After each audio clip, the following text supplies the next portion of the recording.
حوصلہ بہت ہے مجھ میں مگر اب ایسا بھی تو نہیں، ہر بار آخری حد تک آزمایا جاؤں۔ سب سے زیادہ تکلیف تب ہوتی ہے کہ آپ کچھ کر بھی نہیں سکتے، کسی کو بتا بھی نہیں پاتے اپنا دکھ، کسی کو بتانے کے لیے آپ کے پاس الفاظ بھی نہیں ہوتے، اور آپ بے بسی کی تصویر بنے رہتے ہیں۔ آپ سنانا چاہتے ہیں مگر کوئی آپ کا سنتا نہیں۔ جب دنیا والے تمہیں گھٹنے ٹیکنے پر مجبور کر دے تو یہی بہترین وقت ہے سجدے کا۔ تیرا کام محبت ڈھونڈنا نہیں، تلاش کر اپنے اندر وہ تمام رکاوٹیں جو محبت کو تیرے پاس آنے نہیں دیتی۔ دنیا کا شیر شکار و سامان تلاش کرتا ہے، اللہ کا شیر آزادی اور موت کی جستجو کرتا ہے۔ الفاظ ایک بہانہ ہے، یہ اندرونی بندھن ہے جو ایک شخص کو دوسرے کی طرف کھینچتا ہے، الفاظ نہیں۔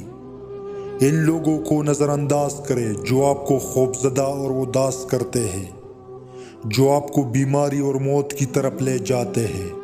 اپنے آپ میں کچھ کمال پیدا کر، دوسروں میں کمال دیکھ کر تو کہیں غم میں نہ پڑ جاؤ۔ جو آدمی چھوٹی چھوٹی مصیبتوں کو برداشت نہیں کر سکتا وہ کبھی بھی بڑے کام نہیں کر سکتا۔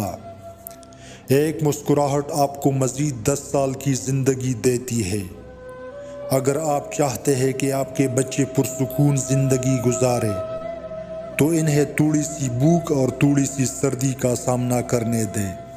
100 بار انکار ایک جھوٹی ہاں سے بہتر ہے۔ وقت، محبت اور تعلق خریدا نہیں جا سکتا، لیکن ان کے کھو جانے کے بعد ان کی قدر و قیمت کا احساس ہوتا ہے۔ مسلسل دستک دینے سے دروازہ کھل ہی جاتا ہے، اسی طرح مسلسل محنت کرنے سے صلہ ہی مل جاتا ہے۔ جب یہ نشانیاں ظاہر ہونے لگے تو سمجھ جاؤ کہ وہ شخص تمہاری یاد میں تڑپنے لگا ہے۔ جب کوئی تمہارے خوابوں میں آنے لگے اور تمہیں بے چینی ہونے لگے تو سمجھ جانا کہ وہ تمہاری یاد میں تڑپنے لگا ہے۔ تجھ کو لکھ پانا کہاں ممکن ہے، اتنے خوبصورت تو لفظ بھی نہیں میرے پاس